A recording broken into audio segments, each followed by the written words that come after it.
Dallas Famous podcast is supported by the Mullen & Mullen Music Project. The Music Project was created by Mullen & Mullen Injury Law Firm to champion the independent music scene in North Texas.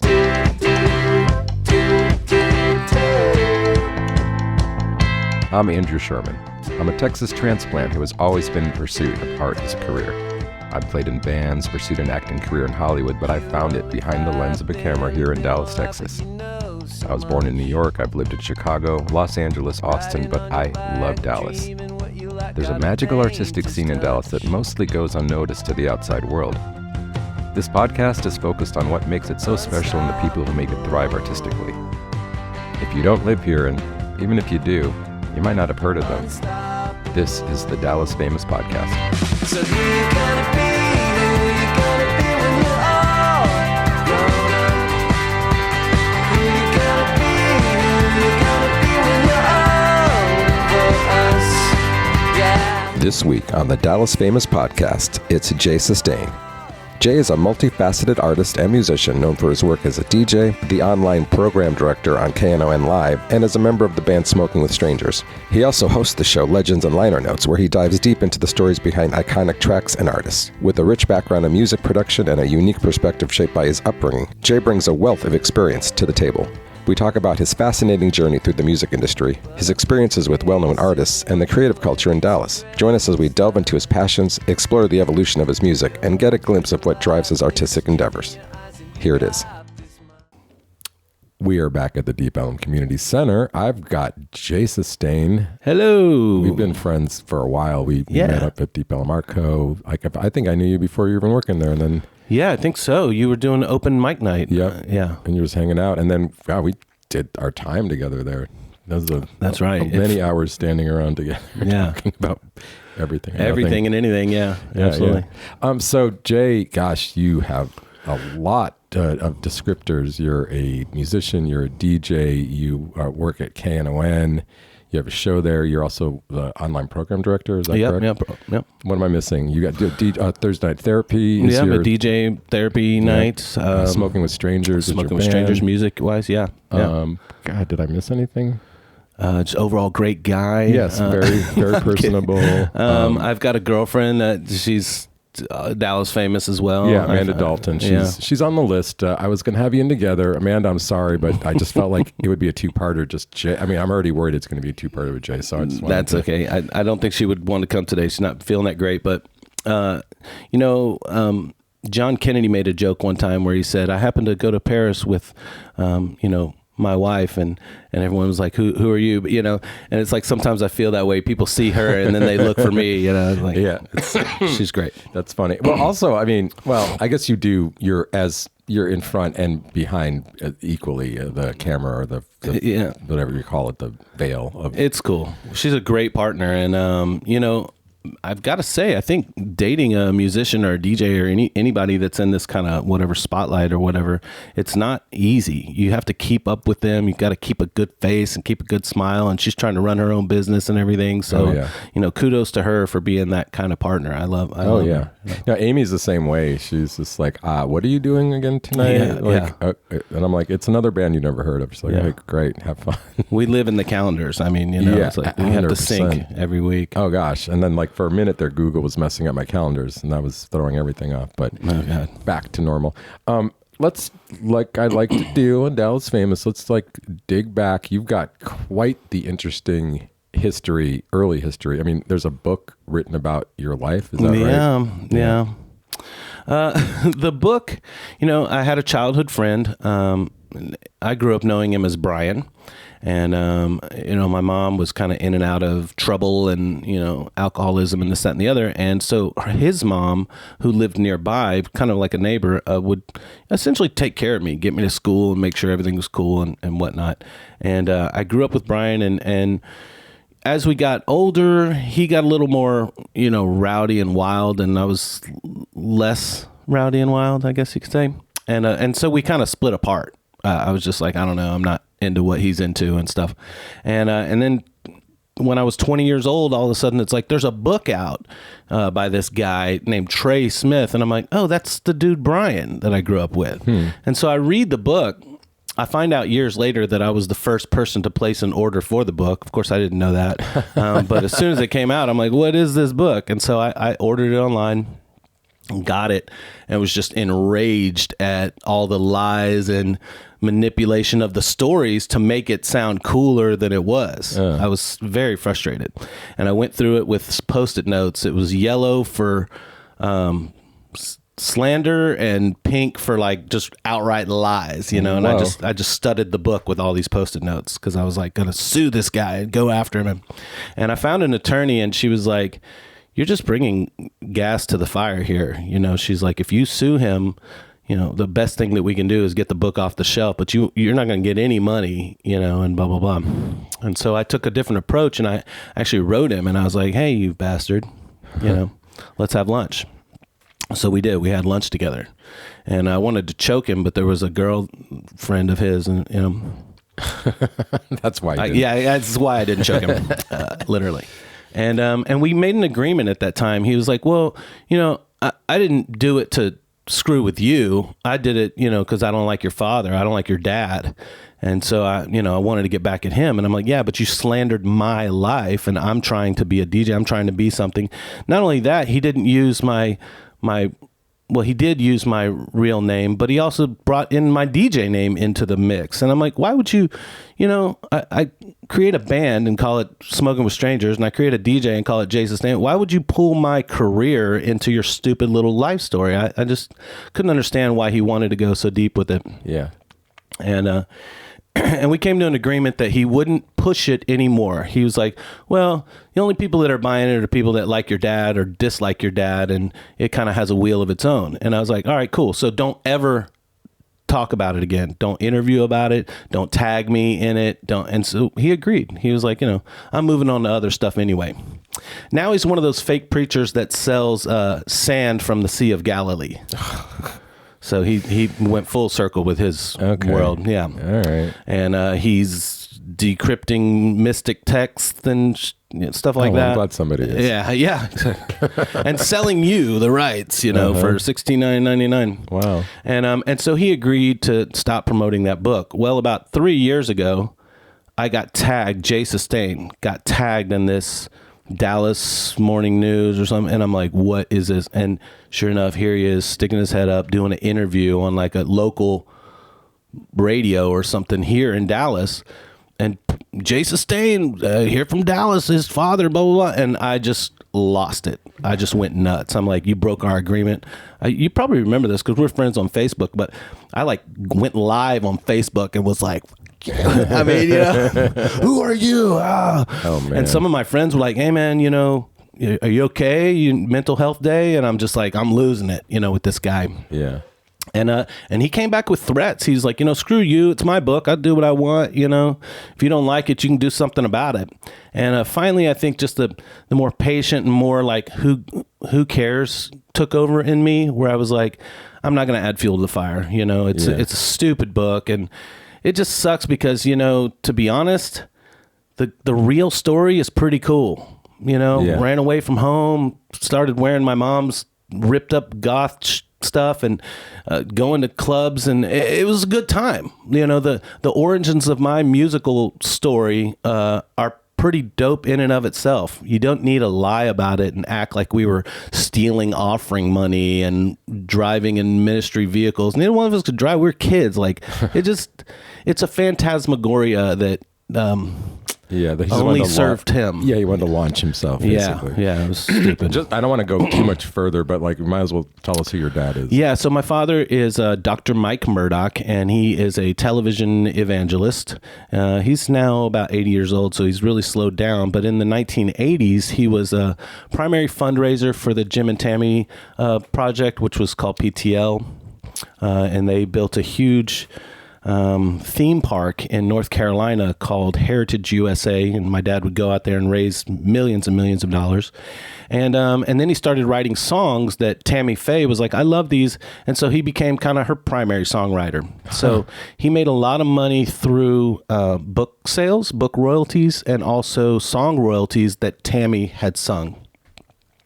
of course, Jim and Tammy, a North Carolina newspaper, wrote a story about them, like, gold and glamour, blah, blah, blah. And the people turned on Jim and Tammy. There's a lot of stuff behind the scenes with that and why it didn't work. But in that whole ensuing fiasco, Tammy decides to go on national news television, grant a little 5-minute interview, and sing a song. And she sang "The Sun Will Shine Again," which my dad wrote. And that exposure to his music really brought the money in. And so, in 1987, I was just 10 years old.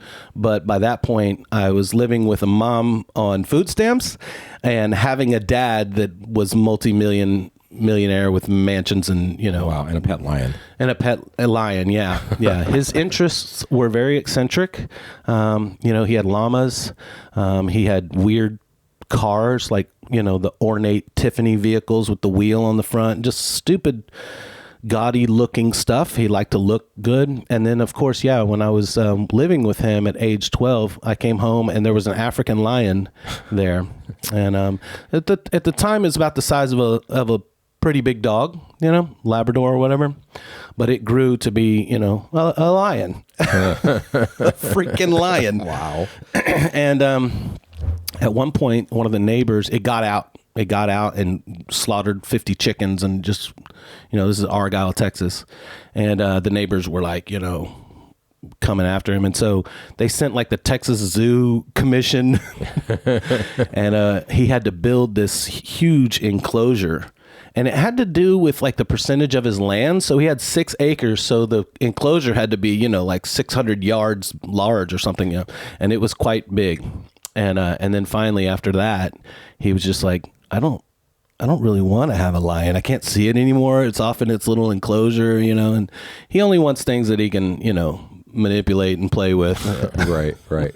And so like, that's kind of where you got your start in like television production of. Yeah, I guess so. I was always around music. Even my mother, when I was, I should say I went to live with my dad at age 12. But before that, I lived with my mom, and she loved music. We had record players in our house, and I always joke with Mandy, and I can still hear my mom saying, "Turn it over." And no matter what I was doing, playing with Legos or whatever, that meant get up, stop what you're doing, and go flip the record over. And it was usually Air Supply or The Police, Synchronicity, these kinds of albums. And that's why I secretly have a love for those albums still. But I went to live with my dad when I was 12 and was immediately immersed into, recording technology and stuff like that. And he would film TV spots in our home. And I would hear him up all night long doing the same exact script, but just changing the, call letters. Like, I'll be in Minnesota for WXDA. This is Mike Murdoch. And then do another one. I'll be in Florida for WMMG. And I just remember being fascinated by like, oh, this is how that works. Like, So, yeah, I grew up around that. And as I got older, I think by age 15, I had found the Korg 01W keyboard in the praise and worship bay and started making like techno beats. And, you could hit the ARP button and it would turn any key into like boop, boop, boop, boop, boop, boop. And I was like, oh, yeah. And so, I was making my own, terrible techno at about 15, right. With the church, keyboard, right. Basically. Yeah. And then, so I guess you could call that origins of, that was the first production ever was like, but then didn't you go on to work like at his TV station? I did. Yeah. So it started in the graphics department. I would make graphics for the screen, which is in and of itself its own type of artwork. And I would sit in on the photo shoots and try to pick the photos that I thought would be right for the type of graphics campaign. And then moving graphics, motion graphics, where you'd make the little globe spin now and stuff like that. So I got into that. And then after a while, he had done so many firings of people because he's just kind of that guy that they were like, well, you're next in line. You'd be the director of media. And I knew the moment I took that title that I'd be gone in 6 months because that's just the way that it is with him. You will not make him happy. The moment you leave, they want you to be back there to, like, all right, everybody, I'm leaving. 10 minutes later, your dad's ready to record. And it's like, this is not going to work. He's just a demanding guy. And Nice pause. I had to pause there for a second. Yeah, and just and sure enough, I was director of media there for a while. Worked for the company for 10 years, and in the last 6 months, I was the head of the media department. And sure enough, it just once I started to cut waste and maximize efficiency, they were like, "Nope, get out." And it was more, I actually quit. It was one of those things where you quit or you're probably going to get fired. And I was like, I'm just going to quit because I'd rather do it that way.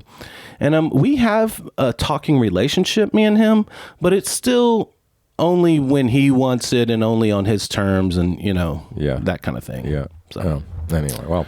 Yeah. They're an interesting guy. I mean, I have to wonder, what does it take to make a narcissist? And, his origin story is pretty interesting. And I'd really like to dive into that one day, personally, to figure out how did this guy become this monster, And in the last presidential thing, he served Donald Trump. It's called the Evangelical Voting Board or something like that. He was on some board for Donald Trump, and it was meant to, get minority races and Christians to vote for Donald Trump. Yeah, kind of worked. Yeah, it did work, unfortunately. Okay. Well, we don't talk about politics on this show because I will be canceled immediately. Yeah. So you quit, and then is this when you sort of started on your own? I did. I decided at that time. So my mother passed away in 2016. There's a lot of ado with her estate and everything. But in the end, all of a sudden I got some money. Not a lot, but it was enough to make some moves. And it coincided with the ending of the ministry over there. I was living in Fort Worth. Didn't know anybody, And by the way, where did you grow up?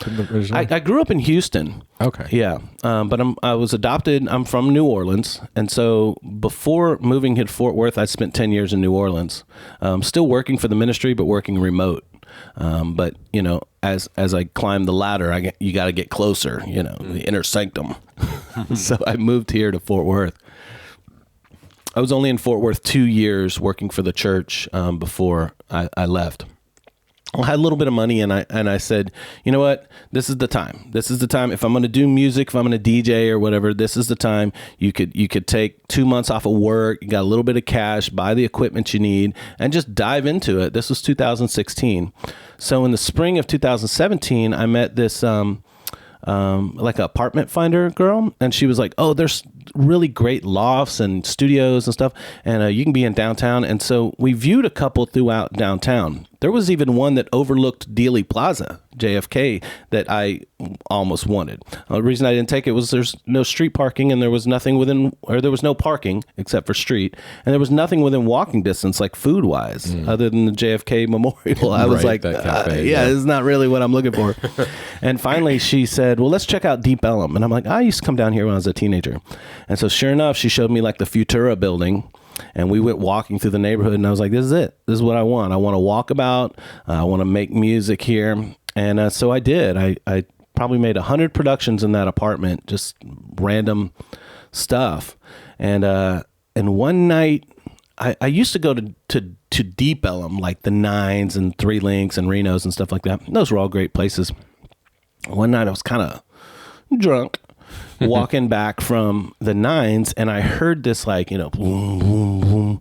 And so I'm like, let me go see what's up. And I walk in there, and a dude that I knew from New Orleans, like 10 years in the past, was playing. And I'm like, oh my God, my buddy Darren King.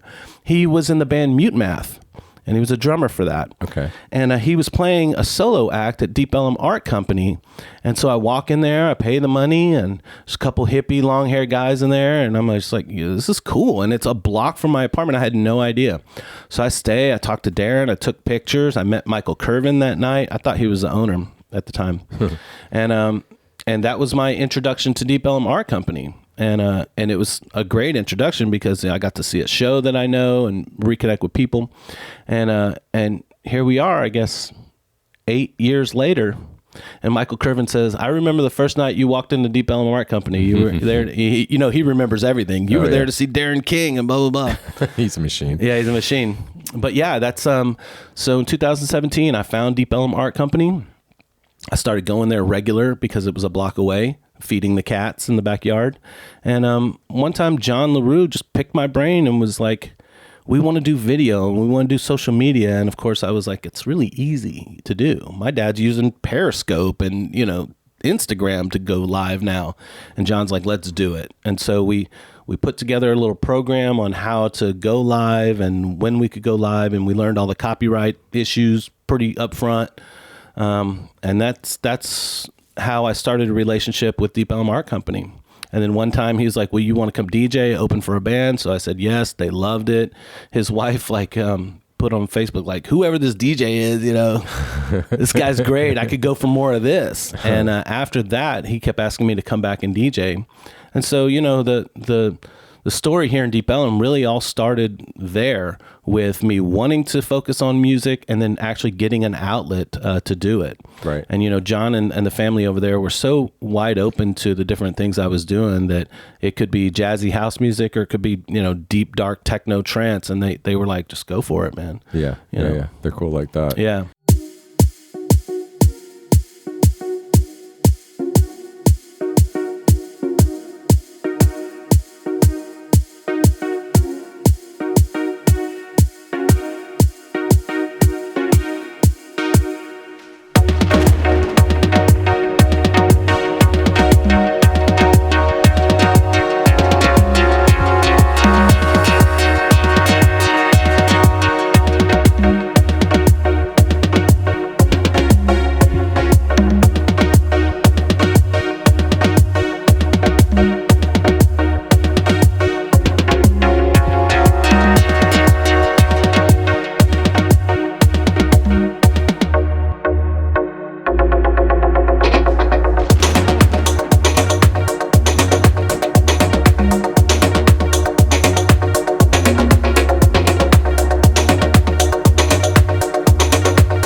somehow I don't, I guess because you have so much history to go through, but like where did the DJ thing even come up? Like when did that start for you in your life? Like in your wanting to do that? I feel like I can pinpoint that.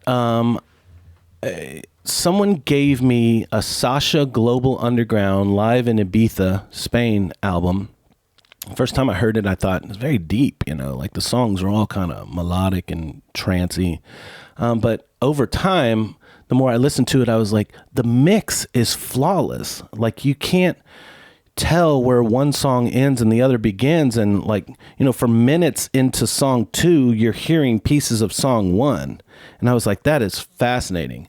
And so as I would DJ, I would try to do that. I would try to emulate letting pieces of the last song come into the new one and vice versa. And I loved his ability to change the bass. So for non-musicians out there, a lot of the energy of a song is in the lower frequencies. I mean, anything below like 100 hertz controls the boom, And a DJ can craftily, if he knows what he's doing, turn one down and one up at the right time and just get the right amount of oomph to make the next thing happen.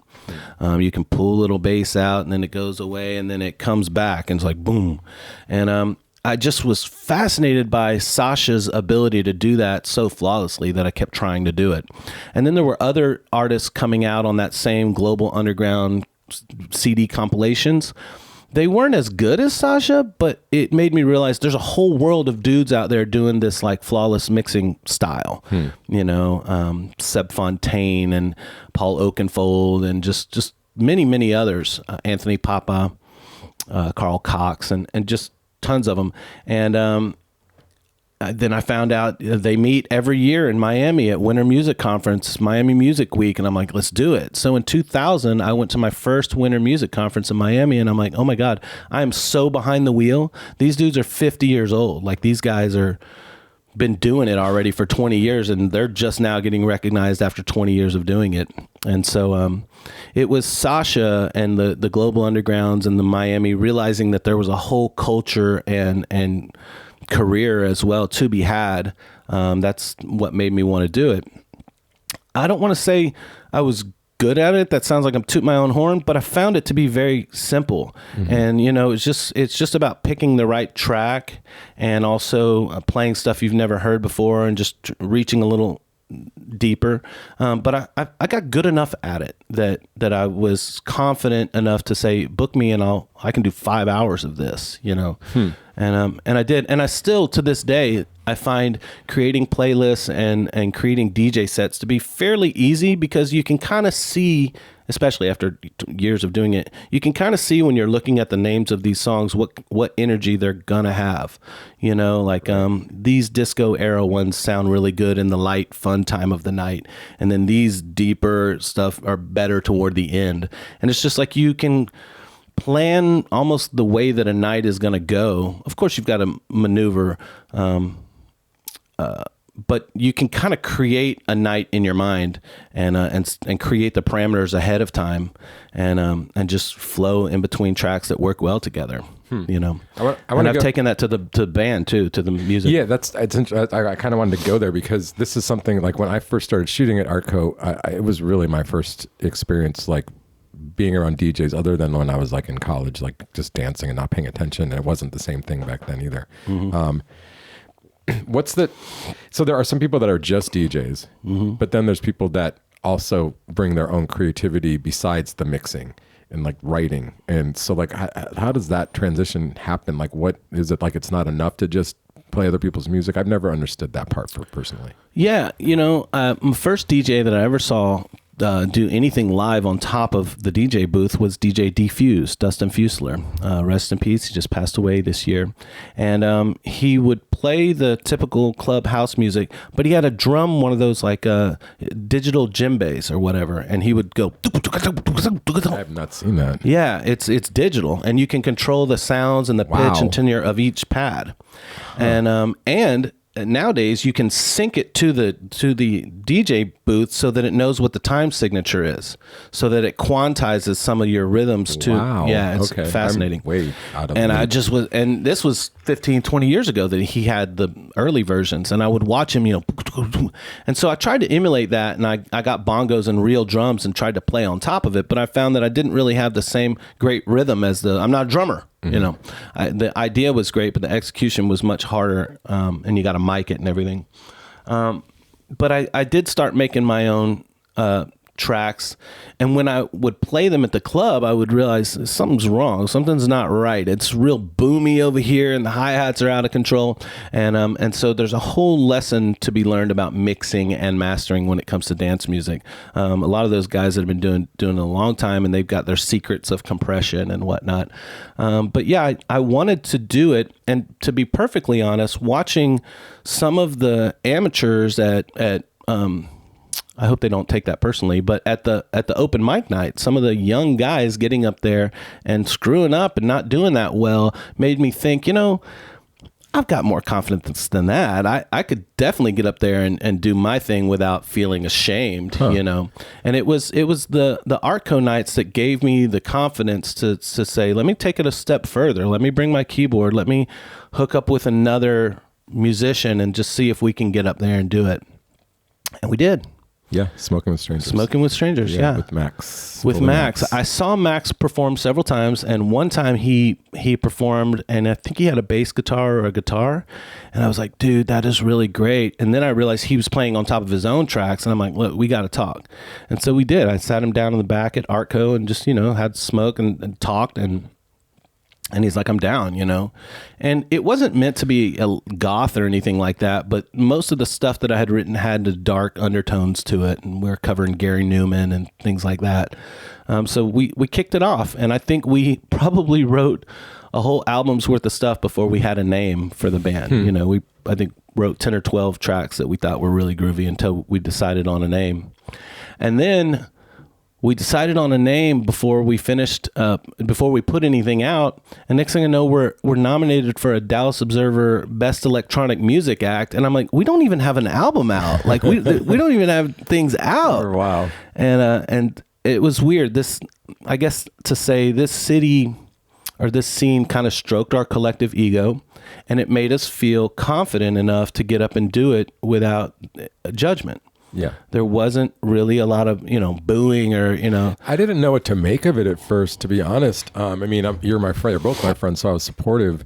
And it took me a couple of times to be like, okay, this is what this is. Okay, no, I like it. But the first time I was like, I don't know what to make of it. Yeah, I agree. I'm writing the second album now, and I'm like, is it goth? Is it techno? Is it chill out music? Like, I'm working on a track right now. I was just listening before you got here today, and it feels like a 1990s chill out song. Huh. Like, I expect some Brazilian woman to start singing here. It's got that, loungy vibe to it. And I'm like, I don't know where this is coming from, but I think that's the thing is, like, don't get sucked into genres. Like, just make the music and I have enough projects, Smoking with Strangers and Surviving Kai and Jay Sustain, that at this point it's make music and then give it to the project that it sounds most like. Oh, okay. You know what I'm saying? So how do those products differ? Jay Sustain is generally house music. I mean, dance music of some sort. Now, I've been playing at the church a lot, a gothic nightclub that's been here 30 something years, and I like to play 80s nights. And so I feel like the DJ thing, like some of the newer people that are just learning who Jay Sustain is, have me pigeonholed into this goth scene type of thing. But there's a whole dance realm in the past. Smoking with Strangers does have dance in it, but it's also more chill out, more synth wave. And it just has a specific sound. It's kind of like Enigma meets, Jamiroquai or something. Like, it's odd beats and deeps. And then Surviving Kai is more soundscapes, weird noises, things that should be in a movie. Not really melodic. Doesn't have a beat structure. You won't hear it on the dance floor. It's more of a odd, droning, weird project. Okay. Yeah. That's like where your brain goes. Yeah, well, it's like I make these things and then they sit there and people are like, that's really good. And I'm like, outside of being a transition track, it it doesn't really have a home. And so Surviving Kai was created to be a home for the homeless. That's funny. Man, this time is getting eaten up fast. Wow. Let's talk about KNON. Yeah. Like, how did you get there? What do you do there? Yeah, so obviously KNON's been around in Dallas for 42 years. By the way, it's funny. I can't go on anyone's show and talk about my podcast. It's not allowed, apparently. I could go and talk about my photography, but I've been told that that's not a thing. I don't know, man. I if you're a guest on my show, you can talk about what you want. You can talk about your stuff. But, it is weird because we're we're competing networks. I guess so. Yeah, I forget that I'm on a network sometimes. Yeah. I am. So it's weird. Anyway. You come on my show and I'll let you talk about your podcast. I don't mind. Right on. And if I get in trouble, I'll be the one writing myself up. KNON's been there 42 years, and they've been broadcasting on 89.3 FM. And their slogan is the voice of the people. And so you'll find a wide array of shows, Tejano, hip hop. One of the longest running hip hop shows in America actually is Easy Eddie D. Yep. There's a goth show now on Friday nights from midnight to 4 a.m. So, in the middle of the night, it's like gothic, like industrial. There's some really great talents, and they are not told what to play. We don't provide music for the DJs. They come in every week with their own set of songs and their own playback sources and do their own show. And in the end, if it sticks to the wall, their responsibility is to raise funds for the 501c3 that is KNON. 2 years ago, a few years ago when COVID was happening, there was a lot, like no more concerts and no more shows. And so KNON was like, well, what do we do? How do we reach the audience that's staying at home and not drive time on their radio in their vehicle? And Jesse Gonzalez, the program director for the FM, decided, hey, let's start a streaming station, call it KNON Now. People can listen, and we'll have all new DJs, and we'll use it as a farm system. The good ones will transfer to FM, and we'll just keep it going, And so that's where I work at. I work for KNON Now, which is the streaming side of KNON 89.3 FM. And it's its own studio. It's its own set of DJs. I think we have 36 DJs and shows on the Now side right now. And I'm the program director for that aspect of it. That's like a full-time job. It is a full-time job. And just in the last year, I've also started doing shows for them. So, I help bring Big Sandy and Dale Watson, and there's a big techno show. What's the show called that you're doing right now? I'm doing a show called Legends and Liner Notes, and it's every Monday at 4 p.m., and it's really just kind of a dive into the music we were talking about earlier, really my childhood, 70s, 80s, 90s. Doesn't really go too far beyond the 90s, to be honest. And then I look at the liner notes and the backstories about them, and it's fascinating. Every week there's something new. I'm a new show, and I've been blessed to be able to use those radio credentials to get interviews. And so last week I interviewed Terry Chambers from XTC. It's so cool. Yeah. And then just a few weeks ago had Howard Jones. Yeah. And I mean, I guess it's just the luck of the draw or whatnot, but you put these, you know how it is, you put these requests in and you might never get an answer back, or you might get a yes. And so I've been lucky. I've got a yes a couple times. And so my show is really supposed to be kind of the backstories of these tracks that you remember all through your life. Okay. And so you'll know the Steve Miller bands and the Americas and stuff like that, but what's the backstory behind that track and why is it so interesting. cool? Okay. Yeah, I'm gonna it's check fun. that out It's like a for deep dive of, music and knowledge. Cool. And you're also still doing, talk about Thursday Night Therapy. That's like one of your big things you're doing. Yeah. So back in the day, the church used to have a Thursday night, and it was specifically 80s night.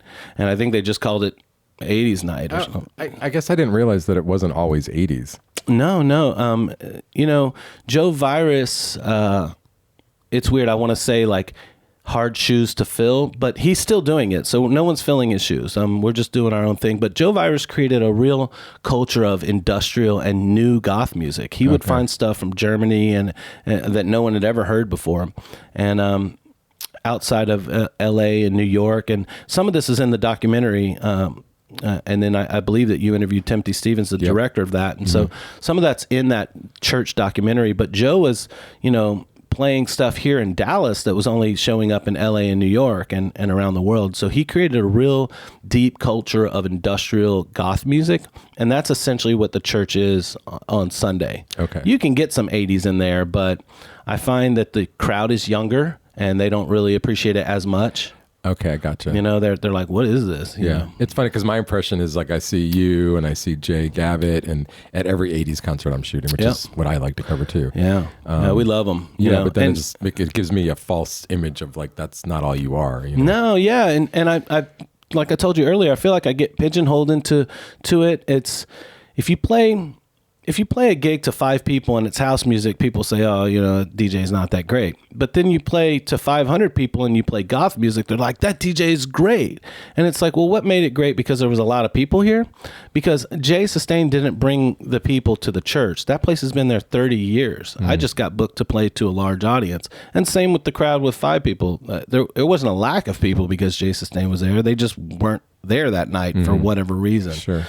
So I don't love getting pigeonholed into things, or people say, oh, he's an 80s DJ. And someone said that recently, like, Jason Snane's an 80s DJ. I'm like, what are you talking about? Well, I played hip hop on the patio of Brain Dead for a whole summer. Like, I played just about anything, Yeah. Well, you did have a Depeche Mode cover band too. So maybe that's part of it. Here's a question. How do you balance all of this? There's a lot of moving parts with what you do. I mean, I know we're talking about living in the calendar, but I mean... there's certain obligations, obviously. KNON is a paying job. So, I'm committed to them Monday through Friday type of thing. But I'll be honest, some of the other projects do suffer. Smoking with Strangers is now taking 2 years to produce its second album. And I mean, in some cases that could be the death of a band or a project, but I don't want to rush it. I just want it to happen. And then I guess the third part of that is some projects just don't rise to the top. And they just don't make the effort. There's a DJ night that we've done a couple times, and it seems like the people just aren't coming. And so you got to read the signs and say, let's, what's the song? You got to know when to walk away and know when to run, right, yeah. when to fold the cards. Yeah, Gambler. So it's a gamble. You have these great ideas and you got to see what rises to the top. Not only that, there's a lot of, I don't like calling it competition, but there's a lot of competition. There's a lot of people doing similar stuff for a cheaper place or, cooler looking DJ or whatever. So, Right. What, so this is Dallas Famous. Like, tell me about like Dallas as a creative hub from your viewpoint.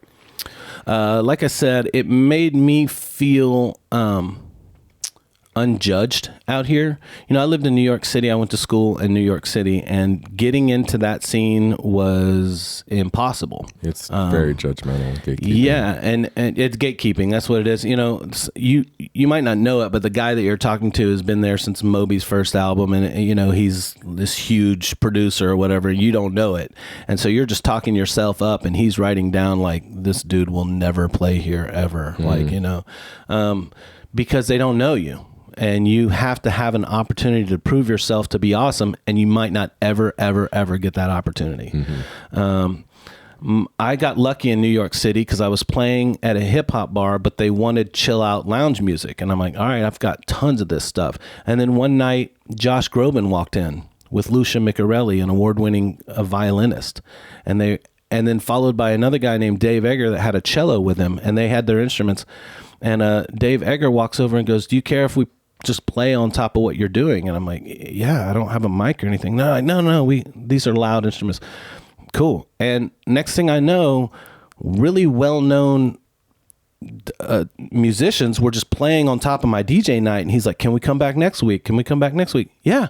And so I got an opportunity to look cool to a crowd in New York City. And that went a long way. And those relationships panned out. Lucia Micarelli went on to star in an HBO show called Treme about New Orleans. And now she tours with Michael Bublé and Josh Groban, and she's selling out stuff around the world. And Dave Egger went on to create the Dave Egger Foreigner orchestra and toured with Foreigner and a whole 60-piece orchestra. So I just got an opportunity to look cool in New York, and that carried over. And I got a job at a studio and all that. But a lot of people don't get that chance, especially if you're just a singer-songwriter with a guitar. There's so many of them that you'll just get passed by. And the only reason it worked for me was because it was like a DJ cello duo. No one had ever really seen that. Yeah, that's pretty amazing, actually. And so I guess to answer your question, Dallas made it much easier to walk into somewhere and people say, yeah, bring it. Go ahead, set up, see what you know. And you got about 10 minutes to do something cool, maybe 15 minutes. What do you think that is? Is that there isn't an established scene that, I mean, I'll give you my perspective is like, unlike LA and New York, the majority of people I know are not, majority of people I know are pursuing arts, but if you walk through your daily life in this city, it's not going to be the most people you meet are going to say, I'm trying to be an artist of some sort. And I feel like, I don't know, it just felt like open to me, but what's your take on that? It's probably a little bit of Southern hospitality too. A little bit of give them a try. I don't really know. I will say this, that the scenes that are here are pretty closed, but they know who you are. You know what I'm saying? Like, I've never been asked to play at the It'll Do Club, but when I asked to play, everyone knew who I was. They're like, oh yeah, Jay Stain, he's this guy, he's that, he played at such and such, but they're never going to ask you because the dudes that are playing there forever. Johnny Funk has been there 25 years, and you're not going to. There's not an opening. There's not an opening. They know who you are. You're cool. You can do what you want elsewhere, but you're just not doing it here. That's interesting. Okay. Well, and same with the church. To be honest, it was like a coin toss to have landed in the church. And I'm pretty sure that the guy before me didn't want the newcomer like myself to be in the church. Yeah. But I just got an opportunity, proved myself. They liked it enough, and I keep getting asked to come back. But you got to take those risks, and you just got to do what you do and establish what you are, and don't give up. Because someone will see it and someone will like it. That's pretty much, I think, the answer to it. And like everybody's path to it is different, but just doing your thing and people knowing like that's the guy that does this and he does that well, that's enough to get you through. I feel like. Yep. And I think we've said that specifically on the show. That's a good. It's true. And keep on doing it. It's okay to have multiple projects and do. I like it when people introduce me and say, that's Jay Stain, he's the KNON guy. I'm like, that's it. That's how they know me, and that's okay. Yeah. I've only been at KNON 2 years, but you know me that way, and that's fine. However it works. You wear a lot of hats, so that makes sense. That because somebody that like might only know you as Smoking with Strangers or only know you as the DJ at Thursday nights. It's that's wild. Yeah. And believe it or not, there's still people that only know me as Mike Murdoch's son. I had to purge my Facebook of some of those people because they did not support or know who I was, or they only know you as that guy's You're a kid. heathen now. That's part of it. That's part of it. Yeah. I mean, we're okay with heathens on this show. That's fine. Thank God. I know. Well, so let's you're still on the upswing with your career, but give me thank you, Andrew. I agree. Like you're still moving. I mean, like the KNON thing is like this whole new thing. It's like all your skills were there for that job. I mean, you were perfect to get that job, but you run with it. So Mandy said the same when the job was actually offered to my friend Michael Roos, and he said, I was in that. I don't want to be Monday through Friday. And I said, well, I'll take it. And I went interviewed, and Mandy was like, babe, this is perfect for you. Like you, and it is, in the sense that it's easy. Like I know all that production stuff like the back of my hand. It is easy. I guess the hardest part is managing 36 different personalities. But still, in and of itself, it's not a hard thing, and I enjoy doing it, and so that makes it easy. But you're right; that's fairly new to me. I mean, just 2 years at KNON. And your people know you as Mr. KNON. So, so you're doing something right. Yeah. But like, give me like a moment. Maybe one in New York was a good moment, but like a career highlight or two. I think, again, coming back to this being so accepted with the projects that it just blows your mind. One highlight would have been, again, Smoking with Strangers. We have one single out. We're working on our first album. We recorded a cover of Till Tuesday's Voices Carry. We got the rights to put that out. That was really great. And then all of a sudden, will you guys open for Chromeo not just that, but at the Texas Stadium over in Arlington, like Yeah. where there's a ball game, and I'm like, what? Y'all want us to open for one of the biggest electronic bands at one of the biggest stages, and I'm like, why? You know, I felt so befuddled by that. But it was partly because we were doing something new. It was partly because Max is really good at what he does, and people know, and they're like, yeah, it's a really great musician and a pretty darn good DJ, and you know, you put them together and it's a great thing. So we got big cookies thrown our way in a very short time, and again, it just made us feel invincible, and we still are. I carry that with me in making new Smoking with Strangers stuff. I'm like, we can be on big stages here, like, you know, not that controls how it goes, but it keeps the confidence high. You know, it says, take that track, you know, you've done less, let's go bigger this time. Dallas has been good to us, and me, you know. And Max too. I mean, Max is doing great, blowing up. I mean, is he in Mojo now? I don't know. Maybe, yeah. I think he might be. And I heard he played the other night with Electric Ants. Yeah, I wish I could have been there for that. Yeah.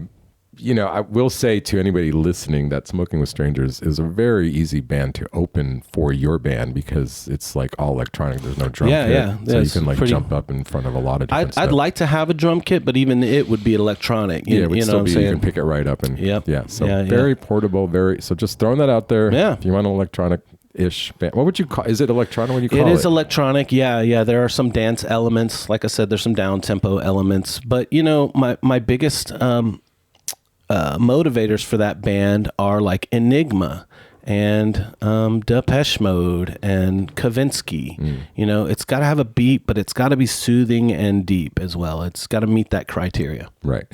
We're pretty much at the end. And did I miss anything that you want to talk about? No, just our long, loving relationship that we've had. No, it's funny. Like I don't think was I working there yet? I think to open mic, but I don't know that. I don't know. It was just a fun time. I think you were just doing open mic at first. And, you know, I remember one night I was just drunk up there, just drinking, you know. It was walking distance to my house, so that was my excuse. And you came up to me and you were like, bro, why did you send this girl to me? And I'm like, wait, what?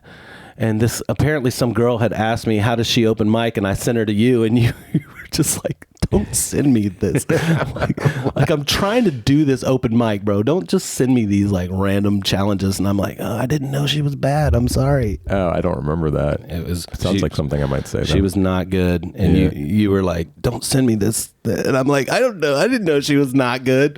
Anyway, that's kind of, we got to know each other through that. And we started talking, hanging. And I think I went every week for the longest time. And you were hosting for the longest time. It was fun. I mean, I don't want to do it anymore, but it was fun when it was going on. You know, someone asked me if I wanted to pick that thing up. I'm like, I don't know, man. You know, it's a lot to get these bands up on stage. That's the thing that nobody understood. Like, I am an entertaining on-stage host, but that was not why it went well. It was because I was stage managing Herding Cats, like running all corners of that huge property to get people to like just pay attention. And that's why it ran smoothly, because as soon as I left, other people took over and it didn't run smooth. And it's not that they weren't entertaining. It's like they weren't doing that. So. You know, let me tell you, you young bands that go to open mics, do not take 20 minutes to set up your guitar. No. Get up there, start singing immediately. Yeah. You know, plug your guitar in, and if it doesn't work, start strumming and start singing, and hopefully the sound guy will catch up with you. Because there's nothing worse than just looking like an amateur in front of everybody. And I was a big fan of the Gong Show, but I never went that far. Okay. Hey, Jay, thanks so much. Thank you, Andrew. Yeah, it was great. And everybody will have the links in the show notes, and you can find Jay all over the place. Jason Stain. Yes, you can. I'd like to thank my guest, Jay Sustain. We'll have lots of links in the show notes. You heard 3 Keys by Jay Sustain, and after this, we're going to play Pain No More by Smoking with Strangers. Opening theme song, Salim Nirala, Unstoppable, and the closing theme song, Electric Ants, The Place to Be. Thank you to the Mullen & Mullen Music Project for supporting this podcast. We'd also like to thank the Deep Ellum Community Center for letting us record there. You can catch the Dallas Famous podcast every Sunday at 1 o'clock on Deep Ellum Radio, and then Wednesday on all the podcast platforms. Please like, subscribe, enjoy, share, all the good things. We'll see you next time.